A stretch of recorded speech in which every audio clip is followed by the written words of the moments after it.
자, 다시 윤석열로 가겠습니다. 몰락하는 윤석열. 이쪽 윤석열 측은 전반적으로 보면 개념이 진짜 없는. 윤석열 측의 당협위원장이 보낸 문자 하나 보겠습니다. 자, 윤석열 목소리로 좀 읽어주세요. 네.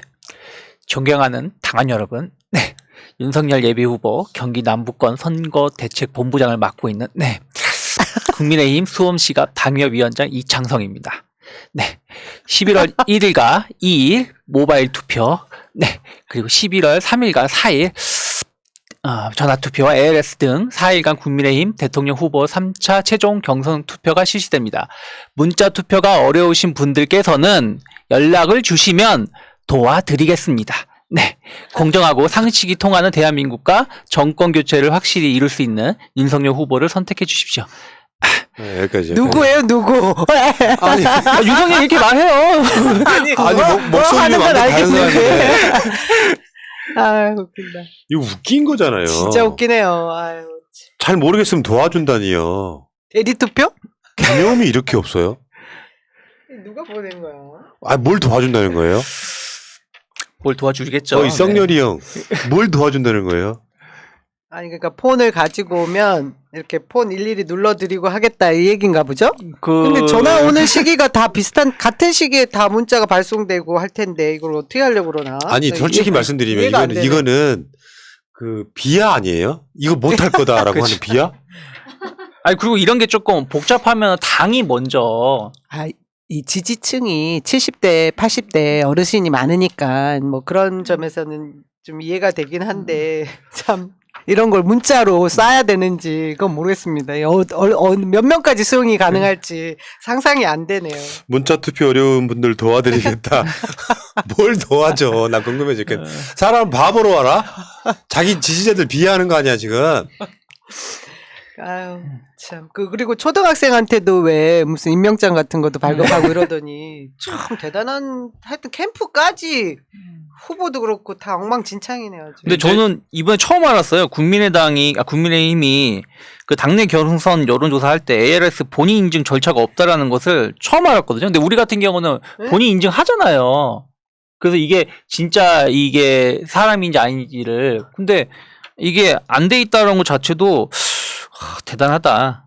그렇게 생각하고 있습니다. 근데 이게 윤석열이 이제 처음으로 대선을 출마하다 보니까 뭐 착오가 있을 수가 있죠. 잘 모르고. 물론 옆에서 참모들은 경험이 있을 수 있지만 그런데 조금 우려스럽다고 해야 되나 이런 것들이 뭐냐면 개념이 없는 게 좀 우려스러워요. 왜냐면 왜 그게 그 말이 무슨 말이냐면 개념이 없으니까 겁이 없어요. 그러니까 개님 아니고요. 사과 개님 아니고. 그러니까 그래서 이렇게 막 무대뽀로 밀어붙이다 보니까 아까 푸나님 일주일만 보고 싶다고 말씀하셨는데 이 일주일 이후에도 이 무대뽀 때문에 일주일을 넘기지 않을까 싶으니까 홍준표 그 후보가 좀 제대로 선관위 고발한다고 말씀하셨는데 빨리빨리 해가지고 선관위에서 좀 제대로 조사하고 이게 시간이 얼마 없으니까 좀 제대로 해서 신속하게 좀 일이 처리됐으면 하는 바람입니다. 전 이런 문구를 지금 선거 여러 번 치러봤었는데 문자 투표 어려운 분 도와드리겠다 이런 문구 자체를 지금 이제 처음 보거든요. 아니, 그러니까 지금 우리 방송 보시는 분 중에 보수 어르신도 있을 거 아니에요. 네. 일부는. 네. 이분들 다 핸드폰 만들 줄 알아. 그럼요. 지금 새날밖에 가입하라고 하니까 어르신들이 더 많이 가입해. 지금 시대가 그래. 결제도 카카오페이로 해. 그리고 가입하는 것도 다 아신단 말이에요. 뭘 도와줘. 이씨. 그 말도 안 되는. 코미디입니다. 네.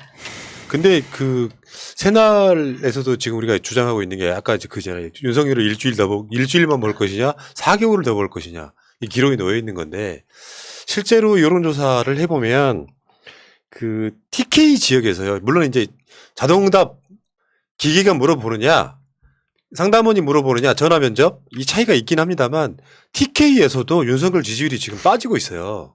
이게 가장 중요하게 봐야 되는 게 지금 많은 전문가들이 여론조사를 이렇게 막 보면서 당원들의 힘이 워낙에 강하다.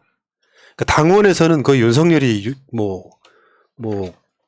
홍준표를 한 20% 앞서고 있다 이야기 하시던데 저는 그렇게만 볼 건 아니라고 생각하는 게 지금 여론조사는 당원 대상 여론조사가 아니에요. 그렇죠. 그러니까 국민의힘 지지층들을 대상으로 했는데 예를 들면 뭐 1,000명 물어봐가지고 그러니까 국민의힘 지지층 입장에서 보면 윤석열이 월등하게 높더라만 갖고 이야기를 하는 거죠. 네. 지금 당원들 구성비가 이제 첫 번째 윤석열 지지하는 당협위원장이나 현역 국회의원들이 많이 가입시킨 당원이다라고 하는 주장. 근데 반대쪽도 있거든요. 뭐 이준석 등 또는 홍준표가 20, 30대 인기가 많은 그 홍준표를 끌어올리기에 주장에 등장했다는 또 새로운 가입층이 있단 말이에요. 그러니까 전체적으로 봤을 때 이 여론조사만 보고 윤석열이 되겠네 하시는 분들도 있지만 전반적으로 봤을 때는 아직 모른다. 진짜 안개 속이다. 다만 이렇게 볼 수는 있잖아요. 여론조사를 해보면 또다시 말씀드리지만 전화 면접과 자동응답이 다를 수는 있어도 실제로 TK에서 윤석열 지지율이 눈에 빠지게 빠진다 라고 하면 이것이 일주일이면 순식간에 무너질 수도 있다는 거죠. 저는 정치검사 윤석열의 아주 어마무시한 몰락을 바랍니다. 제가 이제 최근에 그러니까 오늘 아침에 이게 뭐 로데이터 비슷한 걸 제가 받았는데요. 이걸 보면 국민의힘 지지층 내에서의 결과는 사실 크게 차이가 없다. 그래서 홍하고 윤하고 지금 홍준표가 민심으로는 한 5% 정도 우세하지만 당심에 있어서는 56대 35 정도로 윤이 21% 정도 우세하다는 이런 지금 데이터가 있어요. 이건 뭐 여론조사 밖으로 나간 건 아니에요. 그렇게 치면 결국은 아직도 내부에서는 이제 윤이 그 책임 당원들의 그 비율이 지지율이 더 높기 때문에 될 확률이 높겠다라는 생각들을 하고 있고 그렇기 때문에 지금 나경원까지도 지지 선언을 하는 뭐 그런 상황에 이른 것 같아요. 근데 아까 말씀하신 대로 TK 지역 내의 당원들이 제가 들어보니까 그 전두환 발언에 반응한 게 아니라 진짜 개사과를 한 게 그 인스타랑 다 이거 줄리 김건희 씨가 관리한다라는 그런 부분을 듣고 나서 정말 대거 실망을 많이 했다라는 얘기를 들었거든요. 그래서 출렁이는 건 확실히 있는 것 같습니다. 그래서 지금 혼조세인 것은 분명하고요. 근데도 이 5대5 그 여론조사 비율 때문에 아직도 윤이 조금 더 앞서고 있다라는 판단을 국힘 내부에서는 하고 있는 것 같아요. 저는 저번에 이제 4명으로 컷오프할 때를 조금 봐야 될 것 같은데요. 그때 이제 4명 안에 누가 들어올 것이냐. 홍, 윤, 유승민 들어와 있고 저기 황교안 전 총리냐, 원희룡이냐 이런 얘기가 있었는데 이제 대부분은 저기 황교안 총리가 들어온다고 생각을 했었죠. 근데 원희룡이 들어왔거든요. 저는 그거 보면서 물론 비율은 좀 다릅니다. 그때는 7대 3인가 그렇고 지금 5대 5인데 네. 비율은 좀 다르지만 우리가 홍이나 윤을 지지하고 그쪽 사람들을 아주 뭐 100% 꼴통이라고 생각을 하지만 나름대로 평가할 거는 평가하고 생각할 거는 생각한다. 그래서 황교안보다는 원희룡 아니냐. 그 차이가 얼마인지는 모르지만 그래서 그런 부분들을 생각하는 부분이 있어서 앞서서 남영희 대변인께서 말씀해 주셨지만 윤석열이 전두환 그 옹호 발언 그리고 정말 뭐 사과하고 나서 걔한테 사과 주는 거 뭐 120시간 노동시간 아프리카에서 하는 노동이다 이런 것들을 다 종합해 볼 때 아무리 우리가 꼴통이라고 생각했던 그런 보수들도 시각이 있기 때문에 윤석열은 좀 더 내려올 확률이 높다. 그래서 우리 푸나님 바람대로 한 일주일 정도 후면 윤석열을 안 볼 수도 있겠다라는 생각 좀 해봅니다. 그러니까 이게 있잖아요. 우리가 보통 여론조사하면 당선 가능성을 묻잖아요. 그러면 그중에 제일 높은 사람이 이재명 이렇게 나오거든요. 네. 내가 찍지 않더라도 이재명이 될 거라고 생각하는 지금 어떤 그분이냐면 국민의힘 후보는 윤석열이 될 거야라고 하는 그 흐름에 아직까지 놓여 있는 건데 그 여론조사들이 대략적으로 보면 어떤 흐름으로 가냐면요. 정권교체는 윤석열 통해서 한다라고 하는 사람들이 아주 강고하게 버티고 있는 거예요. 이 실력이랑 상관없어. 세게 발언하고. 더군다나 홍준표는 이미 크게 깨져본 적이 있는 그 과거의 패배의 아픔 때문에 홍준표는 안 돼. 부족하지만 뭐 문재인 대통령이나 민주당의 등에 칼 꽂는 건 윤석열이 적자야 이렇게 생각하는 사람들이 버티고 있고 여론조사도 그런 흐름으로 가는 측면이 있어서 잘 안 무너지는 것처럼 보이지만 전 제가 봤을 때 그렇습니다. 지금 지난주 이번 주 나오는 여론조사들이 대개 다 보수 후보 적합도 등에서 윤석열이 그러니까 홍준표가 꽤 올라가고 윤석열이 떨어지는 과정은 그들로 하여금 홍준표가 될 수도 있겠다라고 하는 그게 바뀔 수도 있다. 저 사람들의 목표는 사실은 윤석열이 되거나 홍준표가 되는 게 목적이 아니고 정권 교체잖아요. 그럴 때 홍준표가 더 경쟁력이 있다네? 그러니까 홍준표 페이스북 한번 가보세요. 자기한테 불유리한 여론조사는 뭐 어마어마하게 막 올려요. 봐봐. 이재명하고 이기는 사람 나밖에 없어 막 얘기하잖아요. 이런 것들이 사실 먹힐 가능성이 되게 높다는 거예요. 그러니까 저도 그 아까 이제 윤석열이 이번에 토론회 8차인가요? 뭐 했을 때 그전과 다르게 조금 똥줄 타고 있다는 느낌을 좀 느낀 게 뭐냐면 그전에는 그냥 무대포식으로 어떤 토론을 상대방이 어떤 말을 해도 상당히 무시하듯이 대답하는 경우가 많이 있었는데 이번에는 뭔가 자기가 좀 쫄리다는 느낌을 좀 많이 받았어요. 그것이 이제 결국에는 최근 한 일주일 사이에 그동안에는 나 무조건 돼. 내가 뭔 짓을 해도 다 받쳐줘 라고 생각했던 것들이 설마 이런 느낌을 받고 있는 것이 아닌가. 그러다 보니까 오늘 그 국회에서 그 지지층 결집 극대화를 위해서 그 기자회견을 했잖아요. 이걸 왜 국회에서 했는지 모르겠는데 여기서 이제 말을 한 게 결국 이 내용들이 다 반문 정서 자기한테 다시 와라. 나한테 와달라는 표현이었거든요. 뭐 신인의 약점을 극복하기 위해서 밤샘 노력을 하고 있다. 근데 무슨 노력을 했는지 쪽벌 하나 도리도리 하나 고치지 못하면서 그리고 내일의 윤석열은 더 나을 것이다.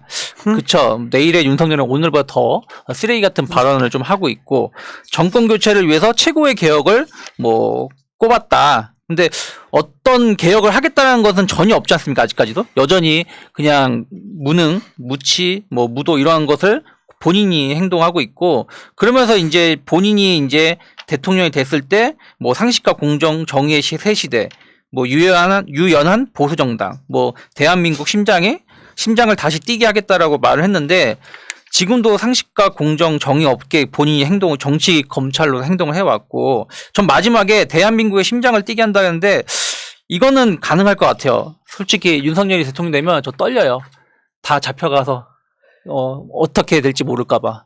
그 국민의힘에서도 굉장히 사실은 두려워해야 될 후보입니다. 이 사람이 걸어온 길을 보면 진짜 모든 사람들을 범죄자 취급을 하면서 그저 취조하듯이 뭔가 또 사건을 만들어내면서 걸어온 그 검찰 특수부 검사였잖아요. 근데 국민의힘에 그리고 자기 둥지도 아닙니다. 남의 둥지에 배신자인 사람이 와서 거기다 둥지를 틀고 나면 다시 또 배신하지 않으란 법이 있겠습니까?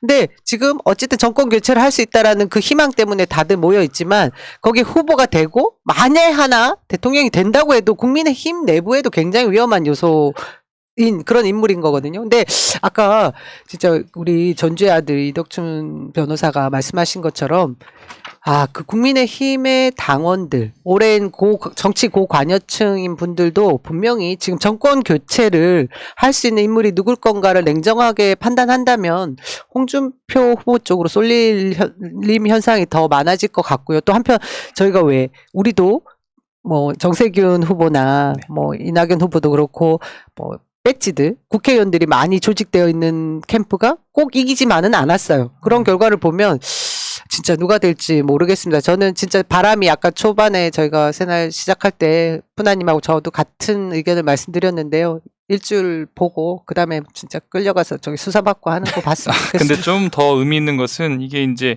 특히 TK 지역에서 민심의 변화가 있다는 것이 의미 있는 것 같아요. 사실 보수의 본산 TK 아니겠습니까? 그곳에서 홍이 뜨고 윤이 가라앉는다는 것은 의미가 있을 것 같고 그리고 이제 경선이 좀 더 무르익으면 무르익을수록 홍하고 윤하고 둘 중에 하나라고 선택을 한다고 하면 유승민을 지지하는 사람이나 뭐 원희룡을 지지하는 애들 같은 경우는 뭐 사표라는 표현은 좀 이상한데 그런 사람들 쪽에서 만약에 야 둘 중에 하나가 된다 그러면 누구로 가야 되냐 이런 고민도 할 것 같거든요. 그러면 결국은 유승민이나 원희룡을 지지하는 애들 중에 그런 스타일을 좀 지지한다 그러면 윤보다는 홍 쪽으로 갈 확률이 좀 더 높다. 그렇게 보면 일주일만 우리가 참고 성렬 욕하고 정리하면 되지 않을까라는 생각을 좀 합니다. 제가 이제 그 썸네일을 일부러 그렇게 만들고 있어요. 윤석열 떨어뜨리자. 사람마다 생각이 다를 수는 있는데 지금 오죽하면은 보수 후보 적합도를 보니까 여러분 유승민이 20%까지 올라갔습니다. 많이 차고 올라. 윤석열 못 찍겠고 또 홍준표 못 찍겠고 하는 사람들이 유승민의 지금 현재 최고의 단점은 지지율이 낮은 거예요. 웃기잖아요. 어떤 그 사람이 자질이 된다 안 된다 문제가 아니라 지지율이 낮기 때문에 선거라는 게 이렇게 만들어지는 구도는 좀 국가의 불행이라고 생각해요. 제가 봤을 때 유승민도 정상은 아닌데 원희룡까지 포함해가지고 그중에 그나마 제일 나은 게 오히려 그게 유승민하고 이재명하고 이렇게 서로 붙었을 때 그나마 합의 좀 되죠. 그렇죠. 나머지는 합의 안 되는 사람들 모여갖고 지금 저러고 있어서 좀 어떻게 보면 불쌍하다. 그러니까 이건 역사적 팔자로 문제로 봐도 예를 들면 우리 후보가 좀 떨어지는 사람이야. 그런 상황에서 정권교체 여론을 등에 업은 윤석열이 정권교체 하겠다고 덤비면 이길 수도 있는데요. 그냥 기본적인 어떤 기대치나 해온 어떤 업적이나 뭐 이런 것들이 다 이렇게 믹스가 됐을 때는 저는 계속 드리는 말씀이 윤석열이든 홍준표든 일단 딱 두 후보가 맞붙었을 때는 결국 차이 난다. 그러니까 지금은 마라톤 뛰는 게 아니고요. 11월 5일 날 딱 후보가 뽑히는 순간부터 이제 대선 레이스가 시작되는 거거든요. 저는 한 번도 이재명 지사 후보가 지지 않고 저는 앞서갈 거라고 저는 생각해요. 이 과정들은 저는 있다고 보는 사람이기 때문에 어쨌건 윤석열을 다시 한번 말씀드릴게요. 이 사람을 먼저 주저앉혀야 되는 이유가 본선으로 갔을 때 이야기가 아니라 윤석열이 본선을 가게 되면 그쪽에 정권교체 여론의 사기가 높아져요. 우리는 스트레스를 더 받을 거고. 가장 중요한 건 민주당 지지층을 사기를 올리는 거예요. 윤석열이 떨어졌을 때는 홍준표 저까지 건 뭐 우리가 두 번이나 이겨봤는데 그러면서 윤석열은 수사받는 모습 보여주는데 아까 제가 말씀드렸잖아요. 윤석열이 수사받으러 다닐 때 홍준표 같은 사람들이 실드 못 쳐요. 토론에서 나오잖아. 네 문제고 네가 하는 건 네 비리인데 이 과정들을 거치면서 홍준표를 개중에 그러니까 사람들이 뭐 이렇게 좀 착각을 하고 있는 건데 이재명이 상대하기에는 윤석열이 더 낫다고 하실지 모르겠지만 그나마 개중에 홍준표 스타일로 보면 이재명을 뭐랄까 토론에서 이길 거라고 생각하는데 그건 말도 안 되는 소리예요. 디테일을 모르잖아. 최근에 홍준표 보니까 진짜로 모르면 그걸 왜 나한테 묻냐. 난 모른다까지 이야기하잖아요. 되게 뻔뻔하잖아. 그 스타일은 이재명이 잡는데 오히려 전 특화되어 있다고 봅니다. 그렇죠. 그래서 말씀하신 것처럼 저도 윤석열이 떨어지고 홍준표가 올라갔을 때 우리가 더 유리한 게 어쨌든 윤석열은 이제는 본인 수사가 됐든 가족 수사가 됐든 이런 부분들에 대해서 본인이 다 감당해야 되고 계속 언론에 나올 거라는 것이죠. 그럼 이걸 가지고 또 국민의힘을 공격할 수가 있는 거 아니겠습니까? 결국은 국민의힘 대선 주자였고 국민의힘에서 그렇게 떠받치던 사람이 이런 범죄자들이었고 그거 한통속이 국민의힘이었다라는 것을 계속 강조한다 그러면 홍준표는 자기가 PR하려다가 자기가 어떤 효과를 보이려다가 윤석열 얘기가 나오면서 그게 묻히고 하면서 민주당이 더 유리해질 수 있다 저는 생각하고 있습니다. 지금 뭐 정책도 없고 대체 이 사람은 대선에 나올 만한 자격이 되는가. 사실 범죄자에 가깝고 그냥 보수 어르신들 혹시 보고 계시면 1번 한번 쳐보세요. 한번 생각해봐요. 장모가 자기 사위 등이 없고 벌어들인 돈, 비리, 범죄, 부인, 막 왕자 써주시는 분, 논문, 표절, 주가 조작, 윤석열 마찬가지입니다. 세상에 어떤 나라의 검찰총장이 자기가 임명한 대통령이 있는 정당을 고발하라고 야당에 사주를 합니까? 그런 사람이 만약에 대통령 돼봐요. 민주당 우호 지분이 180석이 넘는 국회에서 윤석열하고 사사건건 부딪히고 나라 난리 날 거예요. 정책도 없어가지고 무슨 남북관계 이제 뭐 핵 갖다 놓는다 이런 개소리 할 것 같고 윤석열은 사실상 보수 후보에서 그러는 게 아니라 최악이에요, 최악. 아무것도 모르는 완전히 그 천둥 벌거숭이가 대통령에 앉았다고 생각을 해보세요. 김건희가 영부인이라고 생각을 한번 해보세요. 박근혜보다 더한 시대 옵니다. 또 탄핵당합니다. 이 과정을 생각해 보시면은 여러분들은 홍준표 찍어주세요. 나 그게 맞다고 생각해요. 그 홍준표 토론하는 거 보면은 되게 사람답게 얘기해요. 유일하게. 나는 어저께 진짜 이게 지나가서 말 못했지만 원희룡 토론하는 거 봐서 정신 나간 사이코패스 삿대질하서 사과하라고 홍준표한테 막 마지막에 와 그거 보면서 깔깔깔 웃었는데 그런 정신 나간 사람보다는 홍준표가 오히려 더 사람답게 얘기를 하고 있지 않나 생각하고 있습니다. 예, 알겠습니다. 상대 효과. 그 모자랐던 홍준표가 좋아 보이는 현상. 여러분들이 지금 착시 현상을 보고 계시는데 어쨌든 간에 윤석열은 안 됩니다. 뭐 된다고 할 말은 없는데 그러면 우리는 윤석열대로 전략을 세우면 돼요. 결론은 국민의 힘이 없어져야 되겠네요. 네. 수준이 너무 안 맞습니다. 그래서 이번에 우리가 대선을 이기고 나면 상당 부분 저 세력이 괴멸할 가능성이 높아요. 더 이상 하기 좀 힘들어진다. 여기까지 하겠습니다.